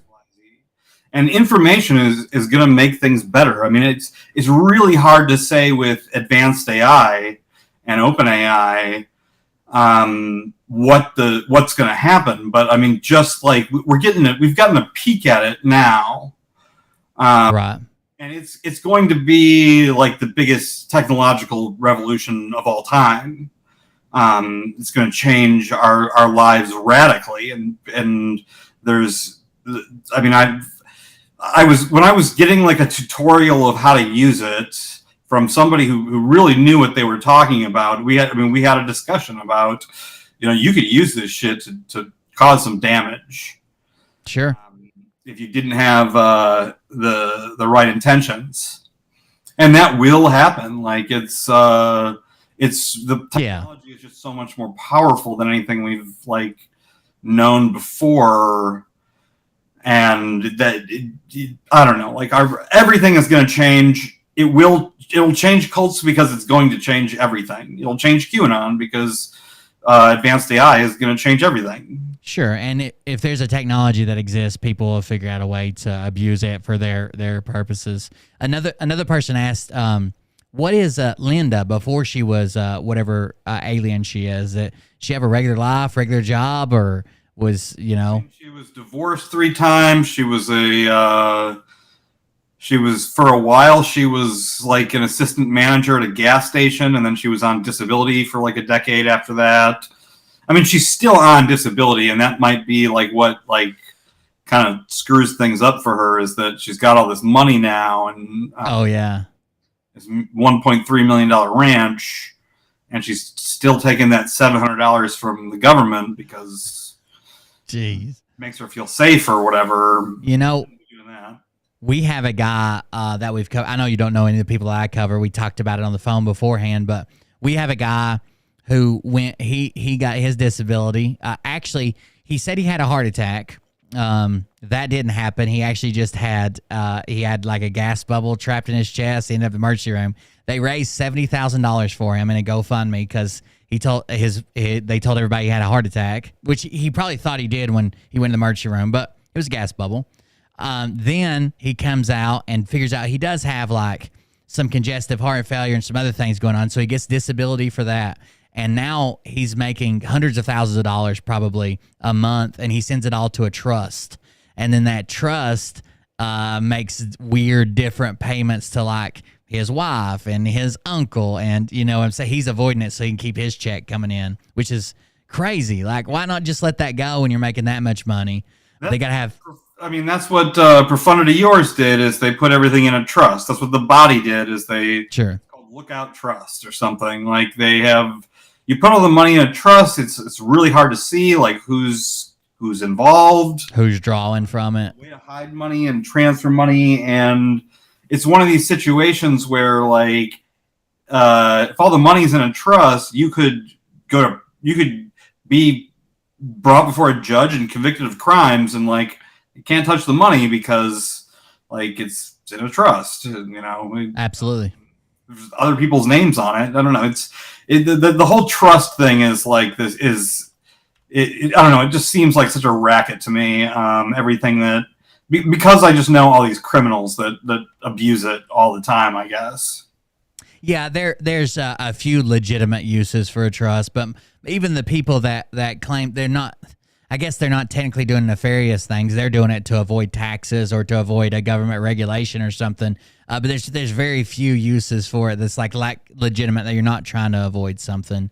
All these people seem to have this in common. Like, sure, you're getting dirty money. Like, you can hide dirty money pretty easily if you just have a trust or through businesses. Like, I don't know, 14 LLCs. Some of the people that we watch have a ton of LLCs, and when they go to buy property, I guess in case they ever get do get tangled up in legal action. They put everything under different LLCs. This one guy had each house he bought like $7.5 million worth of property this year already, and he put everything under a different LLC. Someone asked, "Do you have a YouTube channel?" He does. It's in his link tree that the mods are sharing. Have you ever been threatened for? Well, I know you've been threatened. Has anybody ever pursued any type of litigation, like legal action against you for any of your stories or claims? Oh, they've threatened it. I mean, I guess you'd have to convince a judge that everything I was saying was false, or that what I was saying was, I was spreading lies. Sure. And a lot of this stuff, like all the tapes I have of the cult leader in the body, like that stuff was like court evidence. Like I can use it however I want. Like it's public information. And like these YouTube videos of Linda, like that's fair use. Like she didn't copyright it. If she did, she didn't state that it was copyrighted. Right. I didn't say anything about this stuff until I started posting these videos. Like absolutely, a judge would have to think about some things that I would have to have committed a crime, or have to, it might be like I may have committed a crime or something for a judge to, issue for me to get served or whatever. You got to make some kind of compelling case, and you got to consider that like the legal people are going to know what I'm saying. Right. And because, I'm a reporter, like if I just put out everything I heard about these groups, like it would fuck up business operations and stuff. But, I don't say anything unless I'm confident that it's true, or I don't just repeat, or sometimes, I repeat information that they've put out there and show people, that this is what is wrong with it. Absolutely. You want to talk about, we were talking about it while you were gone. You want to talk about Cult-ish and how it's like the number one cult related podcast, right? Yeah, I think if you go to like Apple Podcasts and look up cults, it's always either the first or the second result, which is insane because like it's the only cult podcast I know that is run by a cult. Right.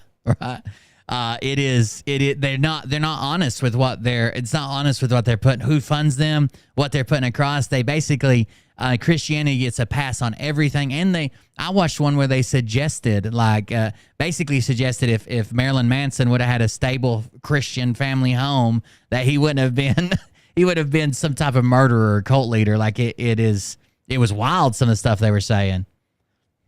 Yeah. I just went to, the Scientology world headquarters in February. And there was an exhibit, there was this thing like about Kurt Cobain and how, the reason he killed himself was because he was taking, it was the pharmacist had given him whatever they gave him, and he should have used like this other method or whatever. Like it just totally bypassed that this guy was like a suicidal heroin addict. Sure. And it was just fascinating to make that leap and make it like part of your display. But I've definitely heard like you were saying, like stories in that space of just saying something that supports your claim that has zero evidence. And sure. And a lot of cults, modern day cults, are a spin on. You may say it's it's a spin. It isn't the Christianity you teach, or but a lot of them are a spin on, because Christianity is so accepted. You couldn't take somebody. It would be harder to take somebody who's already a Christian and say, okay, well, this cult is based on Buddhism. If you just pervert the Christianity a little bit, it's easy. I was raised Catholic, right? It would be sure. Very difficult to get me into a religious cult, right? Because like I'm agnostic. I'm not going to say I'm an atheist, but I study the ways that people have abused religion all the time, right? it would be difficult to really get me on that train, anything like it. But something like Nexium, that's more, this is like going to improve, this is going to make all of the success in your life so much more successful, and you're going to be able to, it's like just this path to like this sort of enlightenment that is going to make you like your sex is going to be better, and you're going to be smarter, and blah blah blah blah blah. Right. I could see how I could get like ensnared in something like that. I mean, everybody is vulnerable to this stuff. If the right one, because like people don't understand like the warning signs of a cult. We should like the cults are responsible for like the some of the biggest tragedies in American history, and sure. like we never think to tell kids in 8th grade social studies or something like this is what a toxic relationship is. This is how bad it can get. Right. Yeah, for sure. There was a story they wanted me to tell you. We secretly, I have a Patreon channel where like I have supporters and we do private shows for them or whatever. We secretly started a QAnon channel, and I named it. One of their slogans is NCSWIC, and it stands for Nothing Can Stop What Is Coming. So it's NCS. I named my show Nick Swig, which was like a play on that word. Like I named a YouTube channel that. And I had these people convinced that I was JFK Jr. and I had been brought back into reality. I used a voice changer and like just a silhouette figure that I was covering. Beautiful. You're doing God's work. They said I told them I was covering all the trials, and I would give them trials updates down at Gitmo. And in a day and a half, we got like 7,000 subscribers to a YouTube channel. We started a Telegram. We started the YouTube channel. I banned, just in case somebody did recognize I got a very strong Southern accent. Just in case they did recognize it, I banned like my last name and cold beer confession. I banned all those words from chat up front. Banned anybody that said anything that was even iffy. And man, we ran it for a while. And even my mods made fake accounts that were like Trump forever or Q cutie and shit. Like it was a good experiment, and it worked perfectly. Yeah, it's funny. I mean, you can kind of slip into it once you've seen enough of it. Like the language and I think the other one they wanted me to tell you about, just for your knowledge, is there's one guy that I told you about the other night. He's the one that's making all the money selling silver on an MLM, multi-level marketing pyramid. He is, the reason we brought him up is because he is suing a paper. Basically, back in the day, he was accused of having some type of relationship with a minor, which brings me to projection. I'm sure I don't know if you've seen a lot of projection in this, but we'll talk about it in a minute. But he was accused of this. He pled to a deal that just got him for corruption of minors. And in his charging document for that plea he took, it said this guy did have a sexual relationship with a 15-year-old minor victim. And years later, it's been like 10 years or something, the newspaper runs a story about this realtor is selling more than homes. He's selling QAnon rabbit holes, and gives a rundown of him. And then at the very end says, he has previous charges for bouncing a $21,000 check. And, he had a sexual relationship with a minor. He's actually got that in court right now. We read the court documents all the time. He's suing the Scranton Times where he slipped up. He signed a motion he signed a piece of paper that went to become a motion that the judge put forth, claiming that he was a public figure. And in the state of Pennsylvania, for public figure libel and slander, not only do you have to prove that they lied about you, you had to prove that like they knew it was a lie or should have known it was a lie, and still proceeded with malice intent. Like they just said, "Fuck you, we're writing it anyways." But yeah, it's a whole ordeal and he's suing and he's kind of got a win-win situation. If he loses, his fans are going to say, "Oh, that court system's cabal. They're deep state. They're all Democrats." And if he wins, he's cleared his name. It's wild how it's playing into his hands. I don't know. That's why I asked you about litigation earlier, though. No, I mean that's fascinating. And people ask me all the time, like at some point, like I am going to get sued. There's no Sure. way that like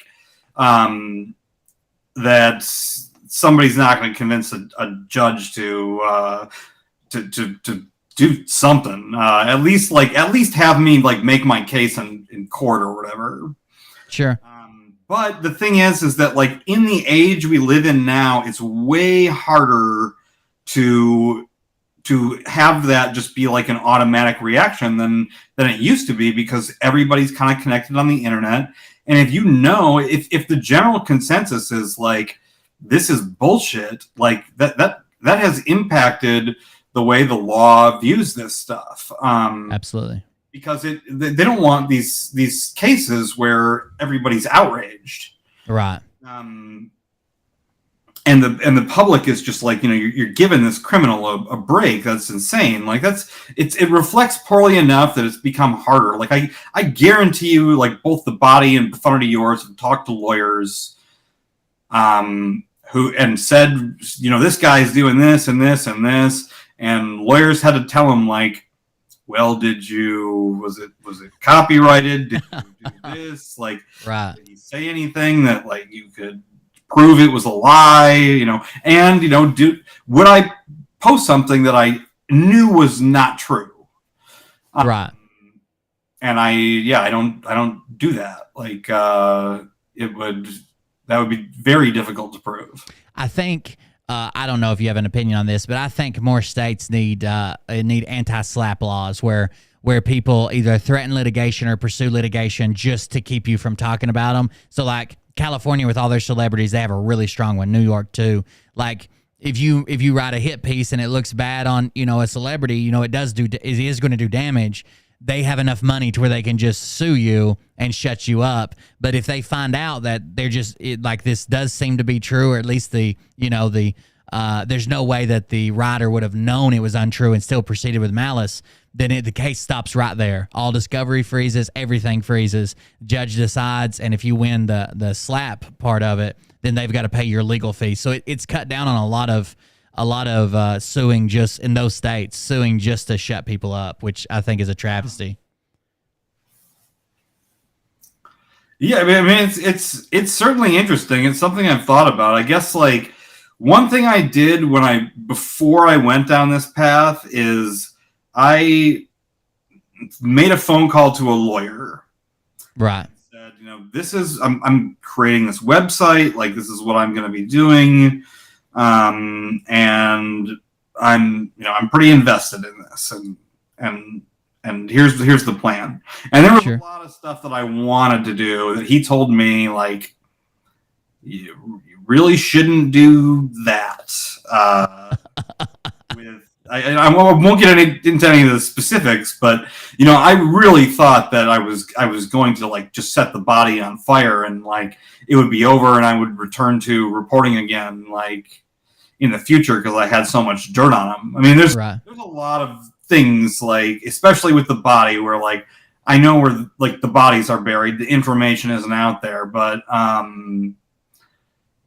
yeah, I don't know. Like I've been really careful with that because like there isn't, that story means so much to me. It's I started working on this murder case that turned into that in 2016, and that was Barack Obama was president. That was a long time ago. Oh yeah, it's been a while for sure. What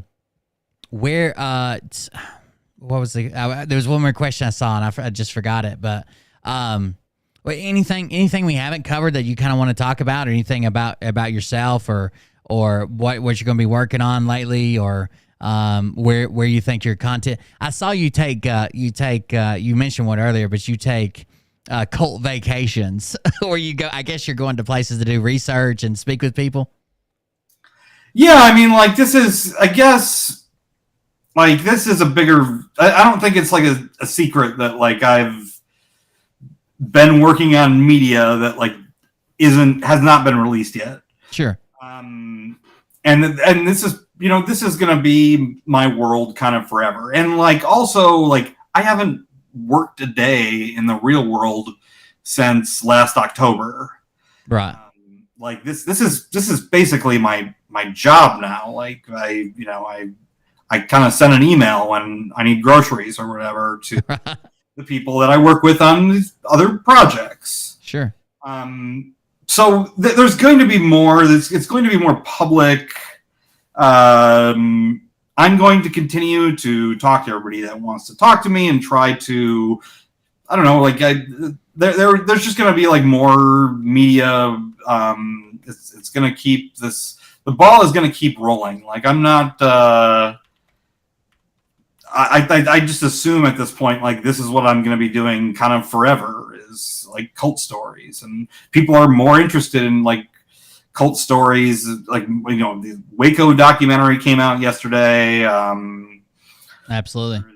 There's all this new media that's coming out. It's as if like the like in the media we sort of ran out of serial killers. Like we already like it's really hard to be a serial killer in 2023 because we got cameras everywhere. Right.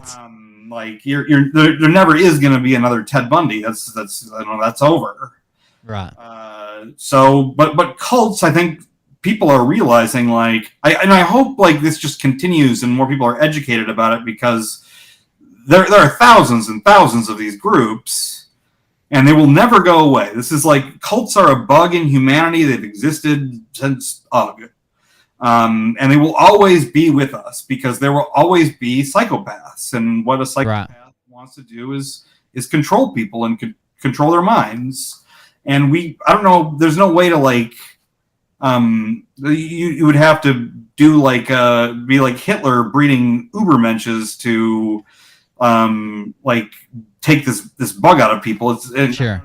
That wouldn't work. I'm not suggesting that's a good idea. Right. Like, this is cults are here to stay. I'm glad more people know about them, and I am going to be contributing to this forever because it's an important topic, and people should know what's going on, and people should also I want to spread the information too, that like everybody is susceptible to this, that you can look at Profundity Yours or The Body and say, like, you know, what kind of fool would like follow this person? And it's like, you just don't know about like influence. You everybody thinks that it couldn't happen to them. It could have happened to anybody.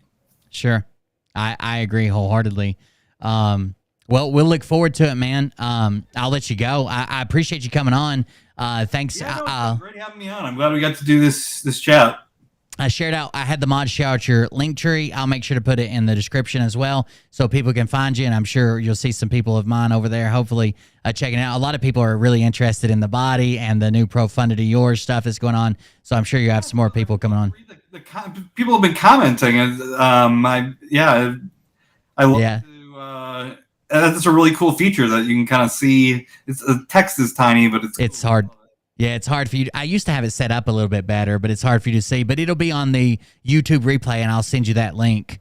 I'm going to I'll cut you off here, and I'll reach back out to you because I'm gonna wrap up the show and do another little part. But thank you for coming on. I'll send people your way. And anything you got to say before you leave? No, just don't join a cult, and have a good time. This is fun. Thank you very much. I'll be hitting you up. Probably I'll stay on till late, so I'll probably hit you up tomorrow and just thank you and see if you got anything else for me. But I appreciate it. Thank you for coming on. Yeah, there'll be another cult story to talk about on your show in the future. So. Oh yeah, man, I appreciate it. I hope you get to come back on. That'd be awesome. Thank you very much. All right, good night. Have a good one.